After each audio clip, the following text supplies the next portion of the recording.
इस वक्त सेमीफाइनल में पहुंच चुके हैं। मोइन कैनी साहब, कैसी रही आपकी परफॉर्मेंस?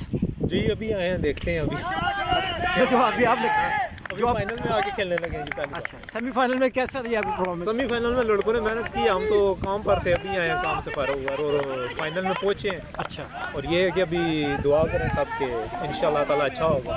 अच्छा, इतनी शदीद बारिश के बावजूद भी ना प्लेयर्स गए हैं ना तमाशाई गए हैं, इनके जोशो जज्बे के हवाले से क्या कहते हैं? ये तो खून में है जी, क्रिकेट हमारे खून में। तो आप पर्सनली जो है वो क्रिकेट से कब से मुंसलिक हैं? जी बहुत अरसे से खेल रहे हैं हम तो, बचपन से ही खेल रहे हैं क्रिकेट। तो अभी इधर इटली में आए हैं, अभी भी इधर भी खेल रहे हैं, आगे कंटिन्यू कर रहे हैं क्रिकेट। अभी देखते हैं आगे क्या बनता है। अभी फाइनल है हमारा, तो फाइनल खेल के ही जाएंगे। अच्छा, आप किस टीम की तरफ से हैं? जी बुल्जानो की तरफ से। तो आप तवक्को कर रहे हैं कि फाइनल जीत जी जाएंगे? इंशाल्लाह ताला, क्यों नहीं, ज़रूर। अच्छा। बैटिंग भी अच्छी है और बॉलिंग भी हमारी सही जा रही है।